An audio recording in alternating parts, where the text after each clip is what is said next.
Vale, lo tiene con su lista.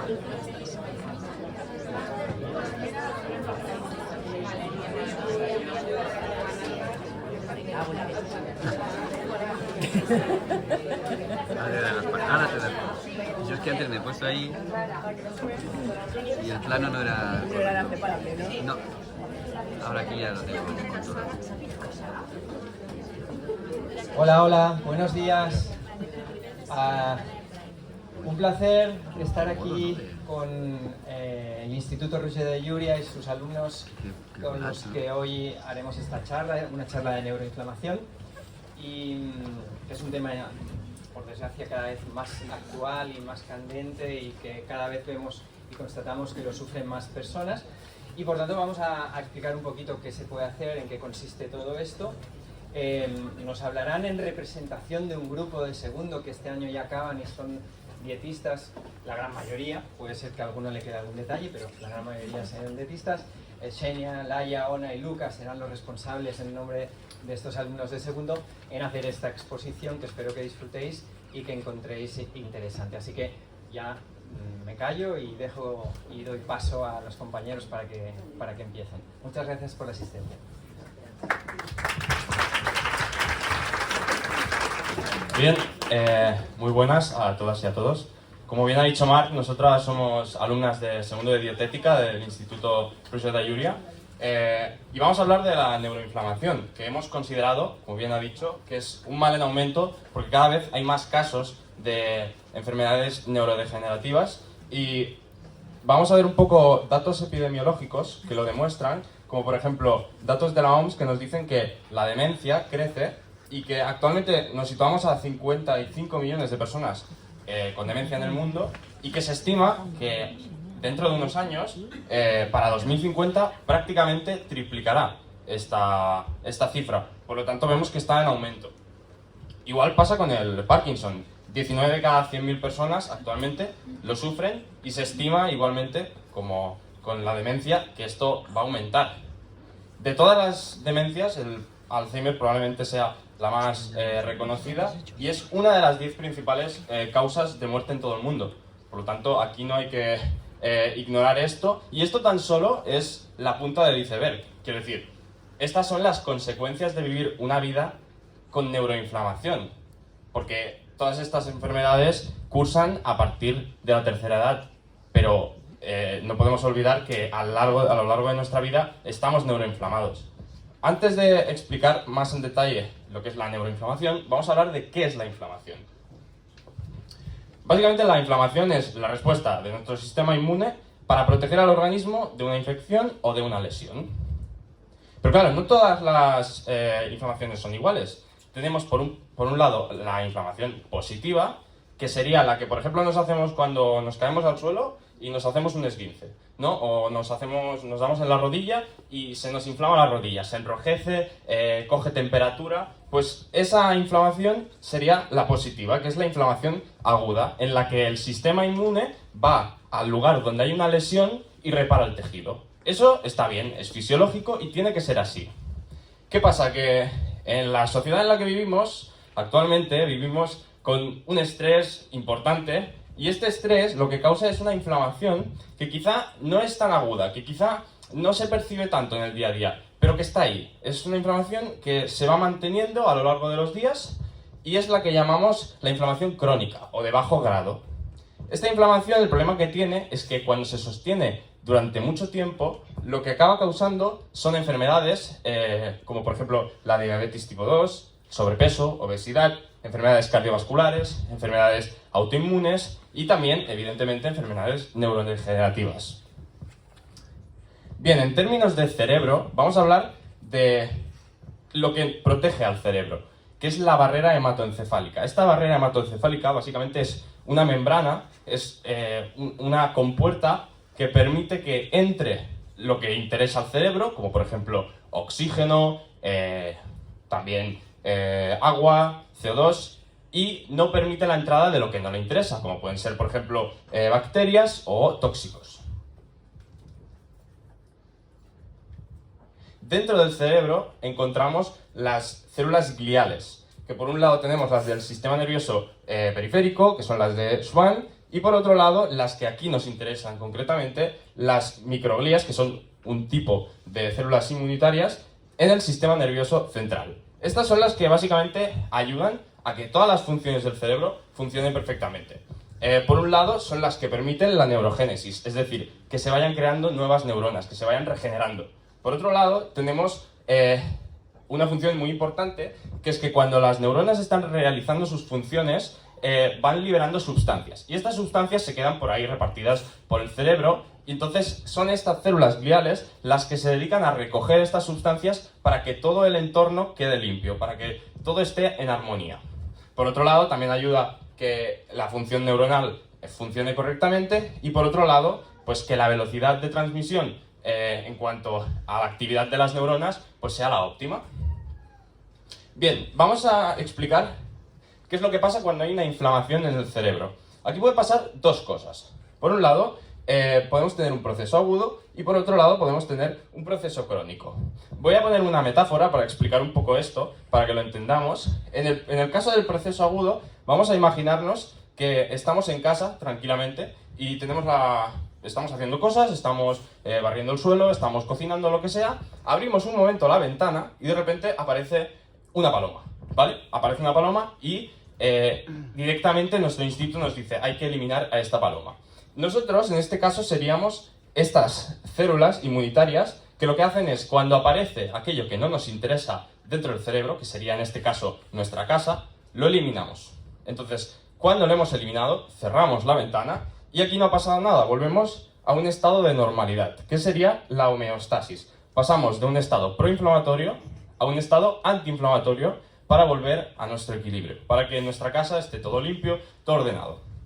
Ahora vamos a poner el caso contrario, que es que estamos en casa, pero la ventana está todo el rato abierta, pero es que no podemos cerrar la ventana. La ventana está todo el rato abierta y tenemos que estar atentos por si van entrando cosas que no nos interesan. Hojas que trae el viento, palomas, otros insectos, tal. Estamos todo el rato en un estado de alerta, pero eso no significa que todo el rato estén entrando cosas, sino que no podemos evitar estar en alerta porque sabemos que pueden seguir entrando cosas que no nos interesan. Eso significa que vamos a estar en un estado de proinflamación, porque vamos a estar en alerta para que no entren cosas que nos vayan a perjudicar, que no generen armonía en nuestro entorno, y no vamos a conseguir estar en un estado de antiinflamación que nos ayudará a estar en un estado de equilibrio. Por lo tanto, el resumen de todo esto es que en este caso acabaremos con una inflamación crónica permanente, que es la antesala a las futuras enfermedades neurodegenerativas. Todo esto nos lleva a un desequilibrio de los ejes en nuestro cerebro, como por ejemplo el hipotalámico pituitaria adrenal, que más adelante Xenia explicará con más detalle, que gracias a este eje podemos generar hormonas que nos van a ayudar a sentirnos mejor y a estar en equilibrio, como la serotonina, que es más conocida como la hormona del bienestar, o la dopamina, que es la que nos da el empuje, la que nos ayuda a estar activos. Por lo tanto, si todo esto no lo tenemos, vamos a caer en un estado de enfermedad causándonos somnolencia, fiebre, entre muchísimos otros síntomas que especificaremos más adelante. Y ahora vamos con los ejes, que nos lo explicará Xenia. Gracias. Bueno, hay dos ejes principales implicados en la neuroinflamación. El primero es el que relaciona el hipotálamo con la hipófisis y las glándulas adrenales o suprarrenales, que son las que se encuentran encima del riñón. Lo que pasa, vamos a hablar de ejes, pero realmente en el cuerpo nada es lineal, siempre hay una ciclicidad o una reciprocidad. Lo que pasa es que si hay un estímulo que genera sensación de estrés o peligro, se activa el hipotálamo. Yo ahora lo tengo activadísimo solo por estar aquí. Este manda una señal a la hipófisis, y la hipófisis manda una hormona que se llama corticotropina, la manda a sangre para que llegue a las glándulas adrenales. Estas van a generar básicamente dos sustancias que nos interesan aquí. La primera es el cortisol, es la hormona del estrés, todos hemos oído hablar de ella. Que lo que va a hacer va a ser aumentar nuestros niveles de glucosa en sangre, aumentar nuestra presión arterial y aumentar también la actividad del sistema inmunológico. ¿Por qué? Porque el cerebro entiende que si hay un estrés o un peligro vamos a tener que huir, correr, literalmente, estamos en el paleolítico, corre. Claro, entonces necesita que haya energía en la sangre en forma de glucosa, que esta energía llegue rápido a todos los tejidos, por eso aumenta la presión arterial, y por si acaso vamos a protegernos activando el sistema inmunológico. Y en esta activación del sistema inmunológico va a haber agentes inflamatorios. La otra sustancia que va a generar son los glucocorticoides, que básicamente lo que van a hacer, y aquí es cuando volvemos a la ciclicidad, van a avisar al hipotálamo de que su mensaje ha llegado bien, de que ha habido una respuesta y de que puede parar. Además, los glucocorticoides tienen receptores en varias otras partes del cerebro, en hipotálamo y hipófisis, ya lo he dicho, pero además también en el córtex cerebral, córtex olfatorio, hipocampo y la amígdala. Cuando los glucocorticoides están a un nivel basal, normal, tienen un efecto antiinflamatorio, son positivos. Pero si están en exceso, porque todo este circuito está activado por este estímulo, entonces cogen un papel proinflamatorio. Y aquí pueden pasar pues dos cosas. Como ha dicho mi compañero Luca, puede haber hay una inflamación aguda, que en este caso su función sería hacer que la barrera hematoencefálica de la que nos ha hablado se inflame y no deje pasar tóxicos al cerebro. Es algo positivo, ayuda a proteger al cerebro. Si está en alerta y dice hay un peligro, vamos a poner una barrera. ¿Qué pasa si se cronifica? Que entonces cambia su papel y empieza a destruir el tejido.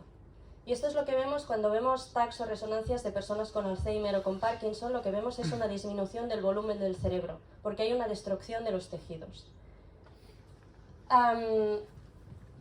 El otro eje muy importante es el de la microbiota, el eje intestino-cerebro que llamamos. La microbiota cada vez más está muy en boga, es muy popular ya, porque vemos que tiene un papel importantísimo a nivel sistémico. Antes se hablaba de la microbiota para la salud intestinal, pero ahora vemos que su impacto es global, es en todo el organismo.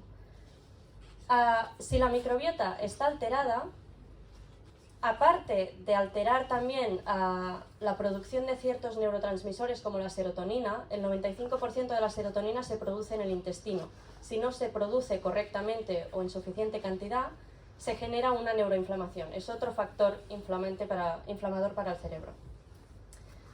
Pero es que además, si la microbiota está alterada, se daña la mucosa intestinal. Entonces las células que forman el intestino se separan un poco y dejan entrar sustancias que de otra forma no entrarían. Claro, hay sustancias extrañas en sangre, el sistema inmune se activa. Y eso significa que también va a haber inflamación. Aquí ya unimos muchos factores inflamatorios. Entonces, en el caso de la neuroinflamación en concreto, podemos ver que hay varias fases. Hay el primer estadio, que es una neuroinflamación transitoria, un proceso agudo, por ejemplo. Supongamos que yo vivo muy bien, pero en este preciso momento mi estrés está a tope, por lo tanto me voy a inflamar. Pero es de forma puntual, porque esto es una horita, ya está. Luego se me pasa, vuelve a la normalidad. ¿Qué pasa si este estrés es continuado? Que se cronifica. Y aquí es donde ya empieza la inflamación a coger ese otro papel más negativo. Llega un momento en que esta inflamación crónica deja sello en las células glía, que es estas células del sistema inmunológico de las que nos ha hablado Luca. Y por último, si ya vamos fatal, al tener el sistema inmunológico siempre activado, se desajusta y deja de reconocer lo que es propio y lo que es ajeno y empieza a atacar al propio cuerpo. Así es cuando empieza a haber una autoinmunidad neurológica. El propio organismo ataca nuestro sistema neurológico porque ya no sabe qué es mío, qué es de fuera, qué está pasando aquí. Está muy desajustado por esta constante actividad. Bien, claro, antes de llegar a un Parkinson o un Alzheimer, vamos a intentar identificar si estamos neuroinflamados. El problema del cerebro es que no tiene receptores del dolor, entonces la neuroinflamación no duele, no la notamos por un dolor. Pero hay señales, hay síntomas que nos tenemos que fijar. El primero, muy típico, son estas personas que cuando llega el fin de semana o vacaciones se ponen enfermas. Que dices, jolín, ahora que me tocaba descansar. Bueno, es un sistema que tiene el organismo justamente para obligarte a descansar. Ahora puedes descansar, pues vas a descansar, pero bien, porque te voy a tener en la cama. Y punto, no hay más. Puede haber también, con esta neuroinflamación, el cortisol siempre elevado. Ya he dicho que la intención del cortisol es decir, vas a correr, necesitas correr, tienes que huir. Claro, en esta circunstancia no va a dormir. Entonces, el descanso no va a ser bueno, aunque duermas las horas que te tocan, y aunque duermas cumpliendo los ciclos circadianos. El sueño no va a ser reparador, por lo tanto vas a estar siempre con esta sensación de letargo, de cansancio, de que te levantas con sueño y vas todo el día con somnolencia, de que no acabas de funcionar. En este estado, evidentemente, tu motivación pues no va a estar muy activa, porque lo que piensa tu organismo es descansa, no te embarques en más cosas. Te va a faltar energía, evidentemente. Otro síntoma que podemos ver mucho es una depresión sin justificación aparente, es decir, tengo una familia que me quiere, tengo un trabajo que me gusta, tengo tiempo para hacer el deporte o actividades que a mí me gusta, tengo hobbies, pero sin embargo tengo este estado siempre depresivo, siempre estoy como triste, decaída, como que no acaba de tirar. Bueno, pues puede ser un síntoma de neuroinflamación. Otro síntoma puede ser el malestar mientras se realiza ejercicio por la misma razón. El cuerpo dice que tienes que descansar, no te pongas a hacer más ejercicio, porque yo quiero repararme. Y una última es la disminución de la libido.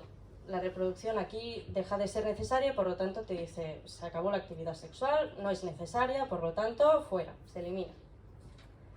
Entonces, vamos a ver en nuestro día a día qué factores inflamatorios nos podemos encontrar de la mano de Laia. Pues gracias, os contaré yo un poco los factores de riesgo que nos pueden llevar a este estado inflamatorio. En primer lugar tenemos el mal envejecimiento, ¿vale? Todo el mundo a lo largo de los años envejece, que esto significa que hay un aumento del deterioro de los tejidos del cerebro, y esto conlleva también una alteración del eje de microbiota y cerebro. Esto es normal, nos pasa a todos. El problema está en cuando envejecemos mal, que significa que aceleramos este proceso de oxidación y por lo tanto todo esto será mucho antes y de peor manera. Por lo tanto, aquí sería como cuidar el modo de envejecer y hacerlo como alargarlo lo máximo posible y con calidad. Después está el tabaco, tanto por consumo propio como por exposición pasiva al humo, debido a las sustancias químicas que tiene, porque contiene alquitranes, radicales libres, que estos los que nos hacen es una reacción inflamatoria al organismo y por lo tanto nos causan esta neuroinflamación. También tenemos el alcohol como factor de riesgo muy común. Básicamente lo que causa es una inflamación en el hígado. Este hígado inflamado se traduce en una inflamación en el cerebro neuronal, y esto lo que hace es activar una permeabilidad intestinal que lo que hace es que esta barrera hematoencefálica que ha comentado anteriormente Luca, pues la difusión pasiva de tóxicos y alcohol falla y se colan estas sustancias tóxicas a nivel neuronal, y por lo tanto esto acaba haciendo una neuroinflamación. Entonces la resaca, ¿qué sería, no? Los días de resaca pues acaban siendo esta respuesta sintomatológica de este estado neuroinflamado, que a priori es transitorio. Y por eso también es tan importante hidratarnos y tal para poder acelerar este proceso. Luego tenemos el estrés, que que es esta liberación de cortisol, como ha comentado Xenia. Y aquí el problema está en si el estrés es sostenido y si hay una hipersecreción de esta hormona, porque entonces se activa el sistema inmune, como ha comentado, pues entonces entramos en un estado de neuroinflamación sistémica. Como sedentarismo y actividad física es un factor que tiene ambas caras de la moneda, porque nos puede ser un neuroprotector y disminuir la inflamación, o también puede ser un factor que, al revés, que nos incremente la inflamación. Entonces, ¿qué hemos de hacer, no? ¿Dónde está el truco? El tema es jugar con la intensidad y la duración. Cada persona que se regule y encuentre su tipo de ejercicio beneficioso y cuál es el indicador de que estamos practicando un deporte correcto para nosotros, es mirar cómo nos recuperamos. Si después de este ejercicio tenemos una claridad mental, unas buenas sensaciones y es fácil recuperarnos y no nos hemos de estar una semana para volver a hacer este ejercicio, pues estamos en el correcto. Por ejemplo, mucha gente le funciona muy bien los HIIT de 4 minutos o el ejercicio de fuerza, pero estamos otra vez aquí, se debe personalizar y que cada uno valore las sensaciones post ejercicio. Después también está la obesidad, que es un estado patológico de inflamación sistémica, porque lo que pasa es que en las células adiposas, los adipocitos, las células donde está la grasa, es donde se acumulan estas sustancias inflamatorias que nos dan a esta neuroinflamación. Luego, en cuanto más a alimentación concretamente, un consumo de grasas saturadas en exceso o refinadas, o un consumo de ultraprocesados o de alimentos proinflamatorios como son el gluten o los lácteos, o altos niveles, una dieta con altos niveles de carbohidratos, esto lo que nos da son una neuroinflamación porque causa unas sustancias inflamatorias de aporte como al organismo. Y como herramientas, como han dicho en la charla anterior, pues tenemos el ayuno intermitente, que es el espaciado de ingestas para el descanso digestivo, y también una dieta cetogénica, que es aquella dieta alta en grasas de buena calidad y baja en carbohidratos.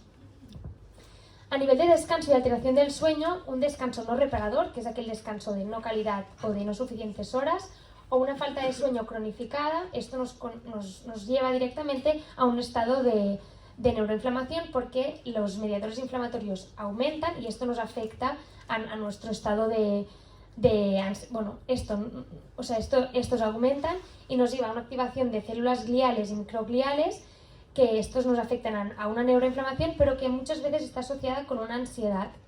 Y por lo tanto eso se acaba traduciendo en problemas a la hora del aprendizaje o de la memoria. Como factores externos tenemos la contaminación atmosférica y las exposiciones a algunos tóxicos, como podrían ser el mercurio o el plomo, y que estos lo que hacen es potenciar este estrés oxidativo que comentaba inicialmente, que potencian esta oxidación, envejecimiento, y esto se traduce también en enfermedades neurodegenerativas como el Alzheimer, como la esclerosis múltiple o el Parkinson, y la reducción en la capacidad cognitiva, de memoria y de habilidades intelectuales. Y esto también aquí se asocian otras toxinas o microbios nocivos o virus, y por eso es tan importante también tener en cuenta con qué cocinamos los recipientes, con qué lavamos la cocina, los productos de cosmética, porque aquí también es un aporte indirecto de todas estas toxinas.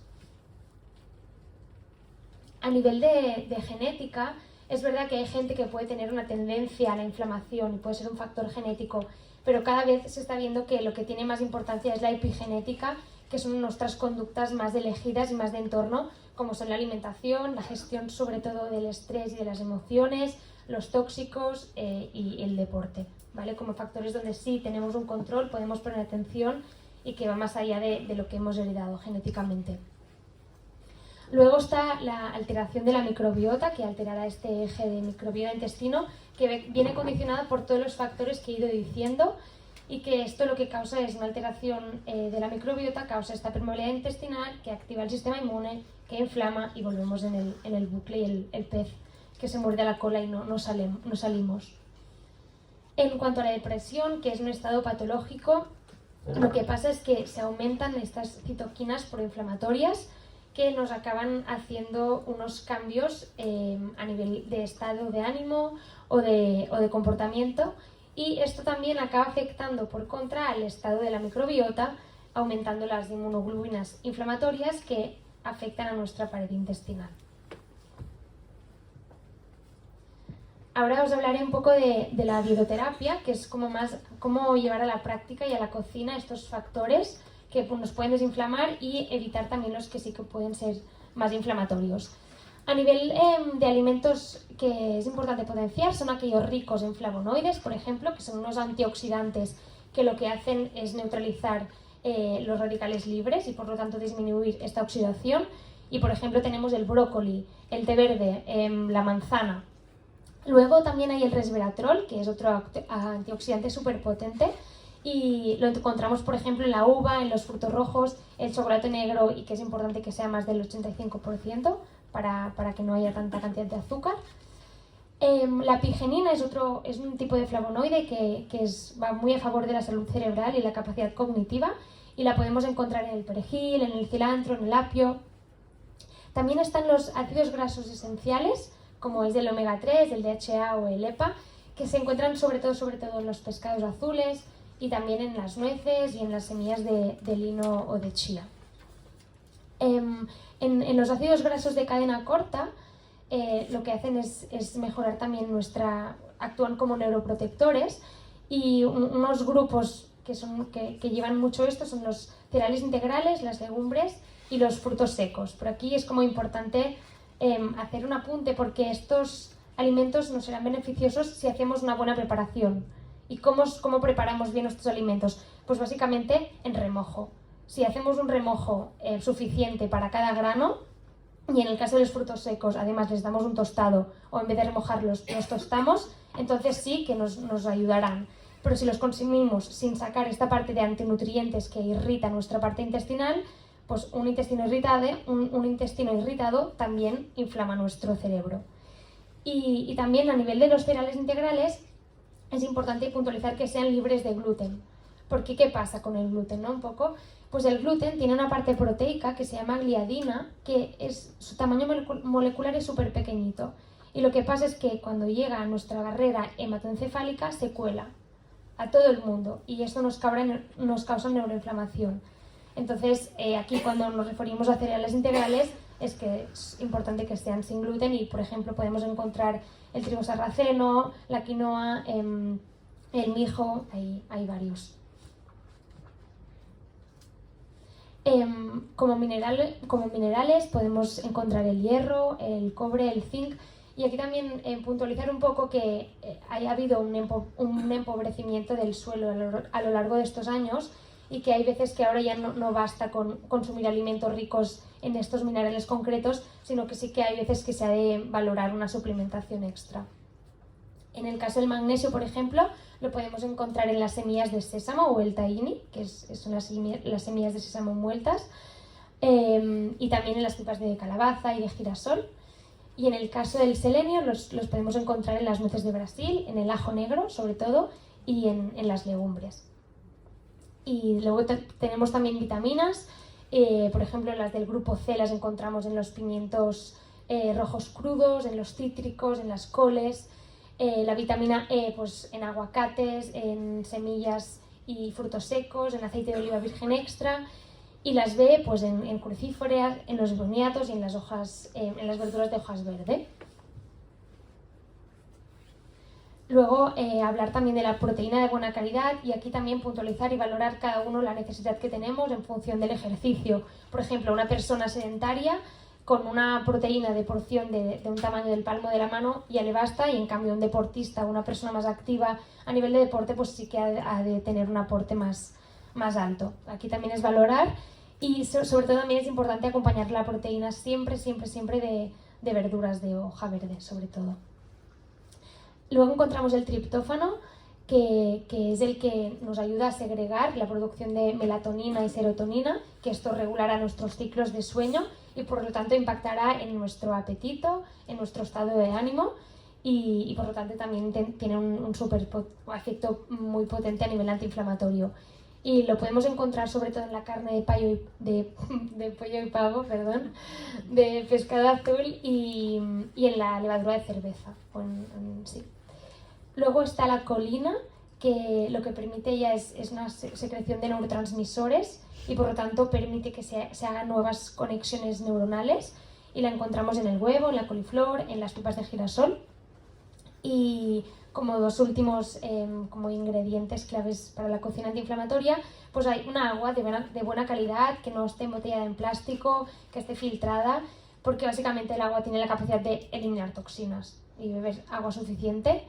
Y los alimentos crudos, es importante que siempre en cada agape pues haya unos alimentos crudos, porque hay un efecto que es la leucocitosis postprandial, que es un efecto natural que a todos nos sucede, que es después de cada ingesta nuestro cuerpo se inflama para protegernos por si hay algún microorganismo patógeno en esta ingesta y se inflama.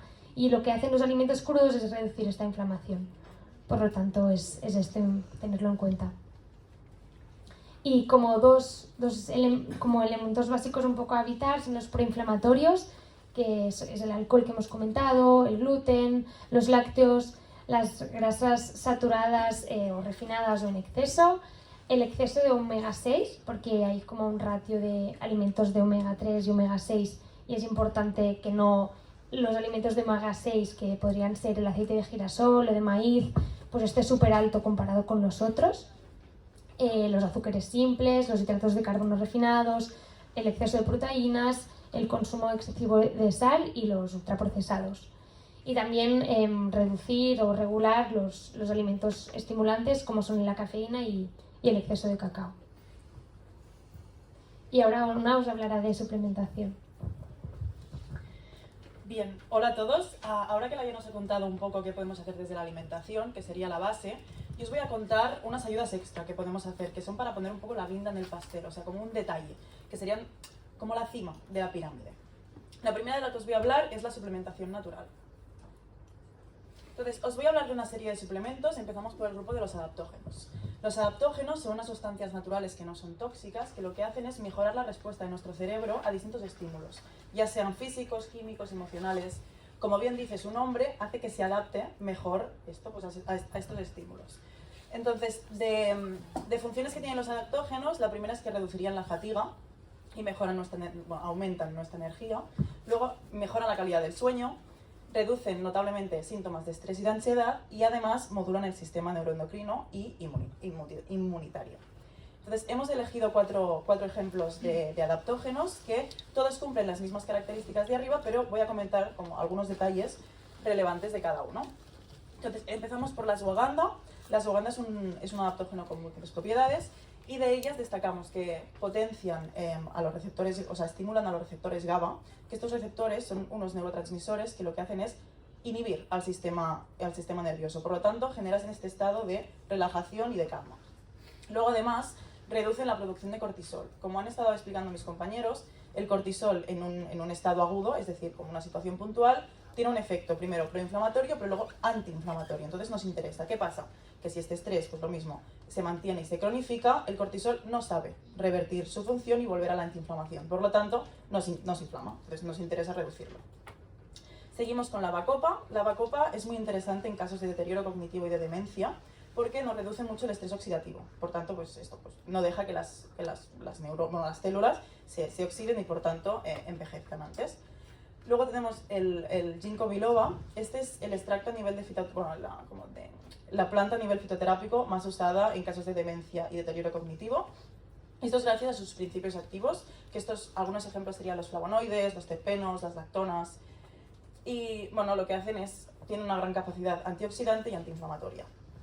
Y por último tenemos la centella asiática. La centella asiática es una planta muy usada a nivel de medicina ayurveda, que su potencia antiinflamatoria viene por la reducción de producción de citoquinas, que las citoquinas son unas moléculas del sistema inmunitario que son proinflamatorias.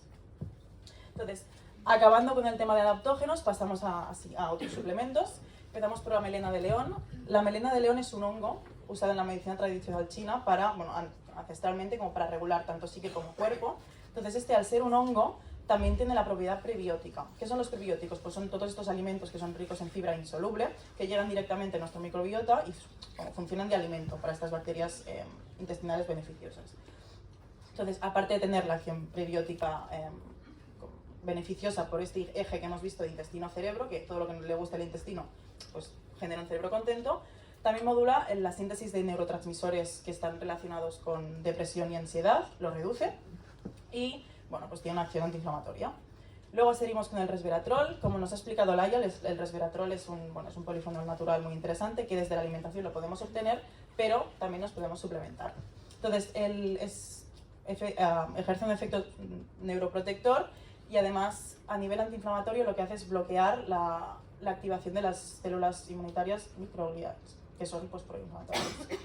Seguimos con el DHA. El DHA es un tipo de ácido graso poliinsaturado, en concreto es un tipo de omega 3. Entonces, el omega 3, por sus características, ejerce una acción antiinflamatoria porque lo que hace es como deriva en unas prostaglandinas que son antiinflamatorias, que es como un tipo de moléculas. Y además es neuroprotectora. Entonces, lo que nos ayuda es a mejorar la integridad neuronal, aumenta la sensibilidad de los neuroreceptores y además estimula el factor neurotrófico derivado del cerebro. ¿Qué es esto? Esto es una proteína indispensable para la formación cerebral. ¿Por qué? Porque estimula la neurogénesis, es decir, la creación de neuronas. Entonces se ha relacionado unos bajos niveles de factor neurotrófico con más incidencia en enfermedades neurodegenerativas. Por eso nos interesa estimular esta producción. Seguimos. Aquí tenemos la cúrcuma. La cúrcuma tiene una gran acción antiinflamatoria y esta viene por su gran cantidad de su principio activo principal, que es la curcumina. Entonces, aparte de ser antiinflamatorio, nos da también propiedades como es antibacteriano, es antioxidante, que nos interesa para frenar este estrés oxidativo, es digestiva y además es hepatoprotectora, que luego veremos porque nos interesa ayudar al hígado. Seguimos con el CBD. El CBD es uno de los dos principios activos del cannabis. En primer lugar tenemos el THC, que sería quien se le atribuyen estas propiedades más estimulantes y psicotrópicas, pero el CBD nos ofrece la antítesis de estas propiedades. Lo que hace es calma y desinflama el cerebro. Seguimos con las vitaminas del grupo B. Este es un grupo de vitaminas hidrosolubles que tienen una gran importancia en nuestro cuerpo porque son cofactores de muchas reacciones enzimáticas relacionadas con el metabolismo y la obtención de energía. Entonces, además, a nivel cerebral, lo que hacen es ayudan al mantenimiento de esta buena función cerebral. Y para acabar, os hablaré de los psicobióticos. Los psicobióticos son unos probióticos que focalizan su atención solo en el cerebro. Entonces, los probióticos son estos suplementos o alimentos que son unas bacterias que directamente colonizan nuestra microbiota y son bacterias beneficiosas.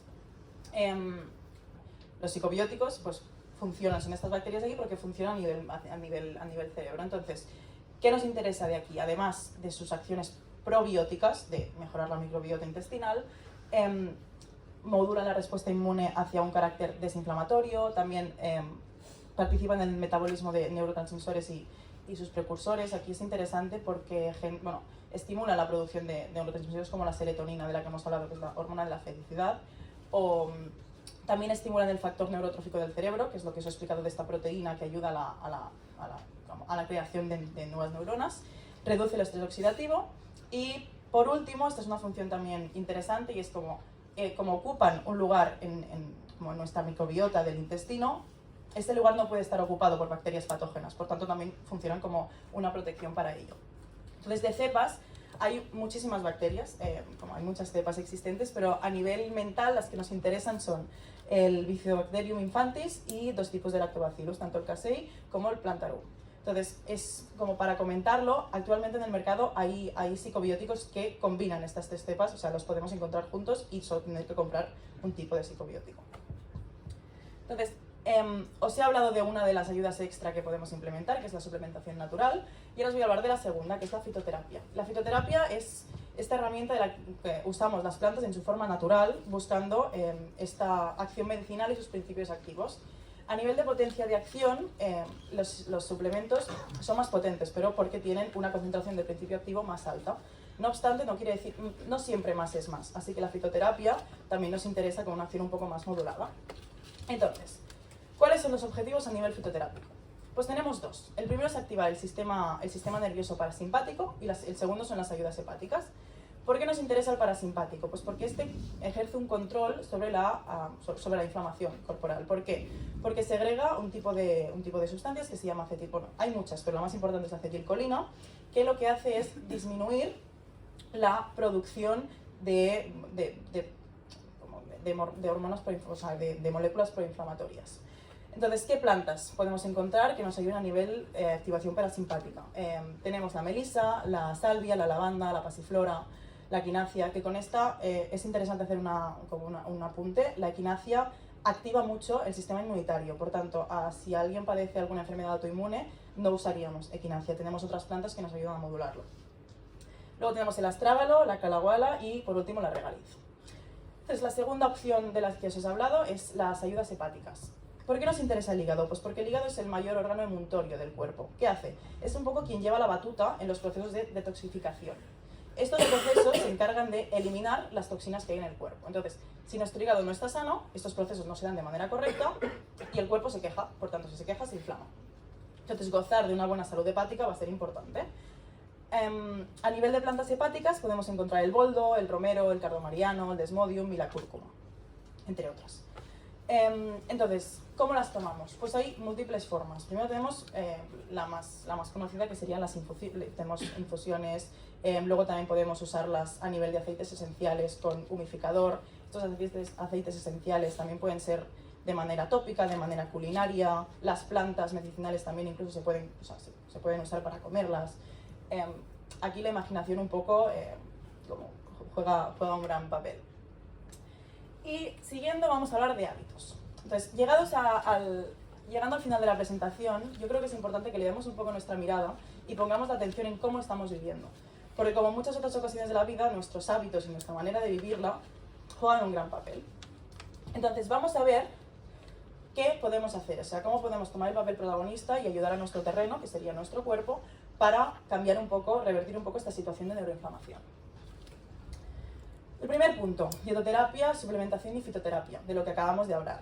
Entonces, quería hacer un apunte sobre la alimentación, que no solo es importante el qué, sino también el cómo y el cuándo. Entonces, hay que darle espacio y tiempo al hecho de comer. Más o menos unos 20 minutos para poder masticar bien los alimentos y además reencontrarnos con esta sensación de saciedad, que sería como esta vocecita interna que nos dice cuándo parar de comer.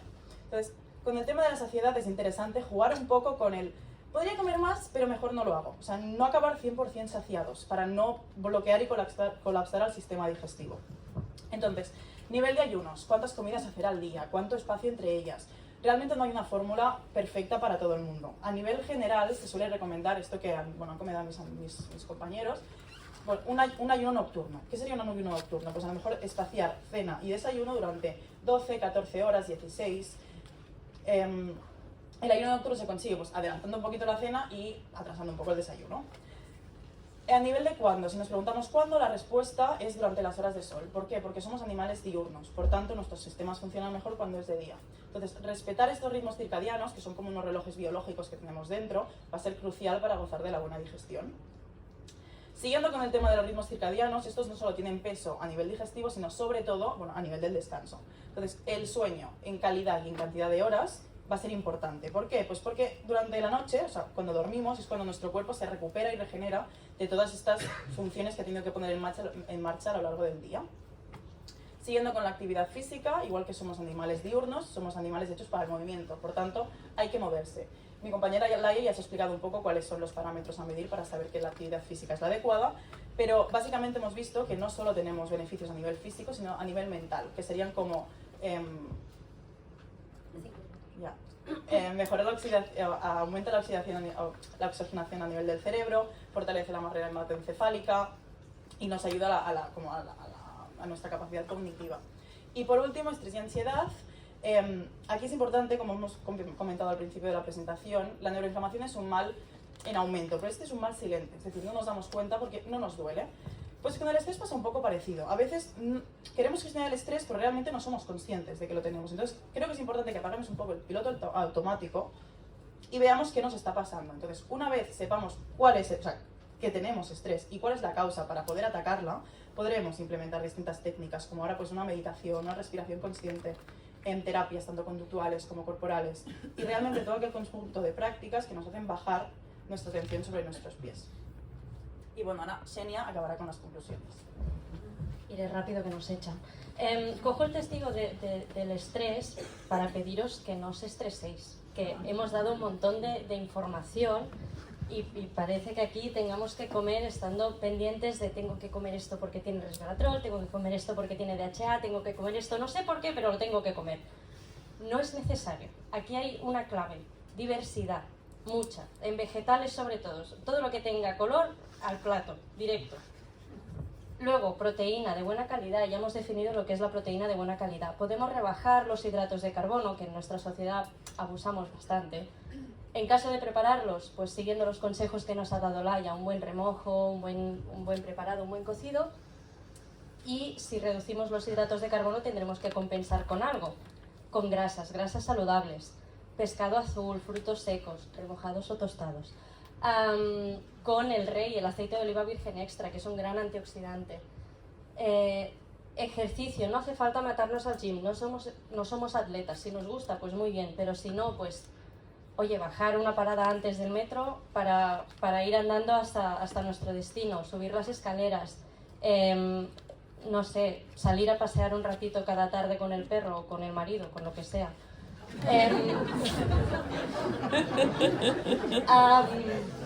Seguir un poco estas pautas básicas de vida saludable.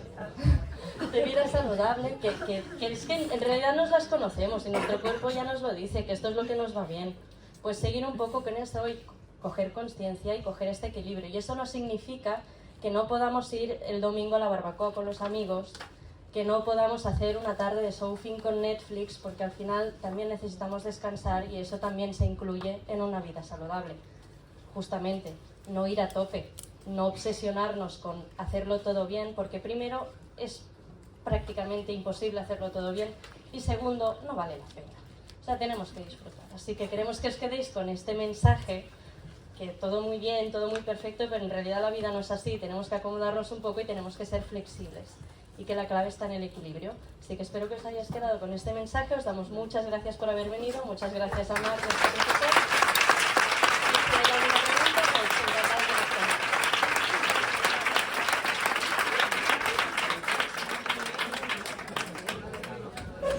Y si hay alguna pregunta, pues encantados de responder. ¿Hay alguna pregunta? ¿Tenéis preguntas? En primer lugar, muchas gracias.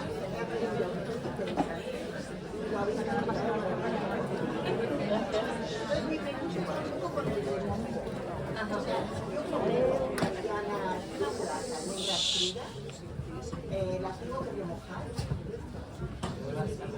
Sí, que por ejemplo con el remojo es mi pregunta. Por ejemplo, yo como frutos secos, almendras, crudas, avellanas, ¿las tengo que lavar o remojar? Sí, y, espera, y otra pregunta de paso de lo mismo. Por ejemplo, yo me hago el porridge, ¿no? Con la avena y todo esto. ¿La tengo que remojar o con el porridge mismo ya va? ¿O la tengo que lavar y desechar ese agua? Lo ideal con los frutos secos es remojarlos, sí. Si no se van a tostar, remojarlos unas 2 horitas, más o menos. Con el porridge, lo ideal es prepararlo la noche anterior, no prepararlo, dejarlo en remojo la noche anterior y por la mañana tirar el agua y entonces meter la bebida que le quieras poner y todos los toppings, lo que quieras poner. Pero sí, lo ideal sería eso. La melena de león, ¿cómo se toma? ¿Dónde se encuentra? Hay suplementos específicos y sí, normalmente te vienen en cápsulas o en polvo. Depèn de la marca comercial, normalment. I a la marca, al suplement que es compri, a la marca comercial hi haurà com el packaging, acostumen a indicar, perquè hi ha poca diferència. Sí. Sí, normalmente en todos estos productos ya hay una posología o herboristerías. Yo tenía entendido que los frutos secos pierden propiedades si se tuestan. Entonces no sé si estoy equivocada porque ahora justamente he oído lo contrario. Claro, el problema es que todos los crudos tienen unas enzimas, tienen unas propiedades que se pierden cuando los tuestas. Pero en el caso de los frutos secos, como también tienen antinutrientes, al final el balance llega a ser negativo. Entonces casi es preferible perder estos pequeños nutrientes que se pierden con el tostado pero también perder los antinutrientes para que no tengan ese efecto inflamatorio. O si no, directamente entonces remojarlos primero y comerlos Exacto, así. perfecto, sí. Eso es ideal, el remojo es mejor que no el tostarlo, Sí. porque no se pierde... Sí, a ver, el tostado es porque hay gente que igual el fruto seco remojado la textura se le hace un poco extraña y en cambio con el tostado coge un saborcillo que está más rico, pero se puede transformar en paté. Remojado, luego haces un triturado, le pones orégano, sal, un poco de aceite y haces un paté de frutos secos remojados que es más agradable en lo que a mí personalmente me parece. Pues si no se me hace como que se me han pasado los frutos secos. Es una cuestión muy personal.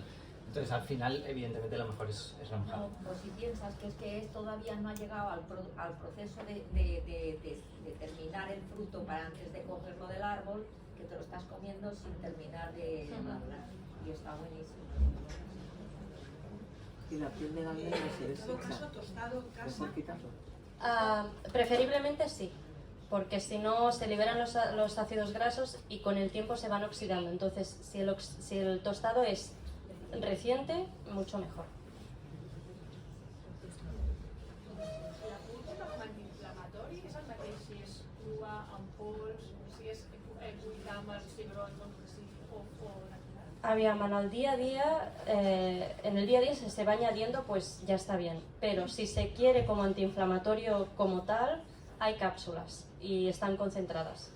Y ahí también hay una posología, son unas 2-3 cápsulas al día, o hacer 6 cápsulas de golpe y luego ir alternando los días. Es como que sobrecargas. Pero si tú la vas utilizando normalmente en polvo, o sea, es Algo- un polvo que cruda, que cocida o en frío en ensalada. A ver, en crudo supongo que no. La opción mejor, si quieres tirar de cúrcuma y conseguir los máximos beneficios posibles, no hemos de olvidar que se pierde el 99% de la cúrcuma que tú utilizas en la comida en cualquier formato, pero la mejor sería recién licuada. Recién licuada e inmediatamente bebida. Natural, licuada y recién bebida. Es la manera, digamos, más eficaz. Todas las otras pierden un poquito. Es muy difícil conseguir potencia, ¿no?, antiinflamatoria o terapéutica de la cúrcuma en lo que es la cúrcuma en la cocina. Por eso existen estos preparados especiales para mejorar la biodisponibilidad, que puede llegar a aumentar de ese 1% a un 40%, ¿no? ¿La pimienta la potencia? Sí. Cúrcuma con pimienta, sí. Hola, yo tengo una pregunta. A la hora de utilizar las semillas de oliva, bueno, tendría que se tendría que machacar, pero se oxida también. Sí. Lo ideal es tener un molinillo y las trituras justo antes. Sí, eso es lo que Ajá. o molerlas y congelarlas.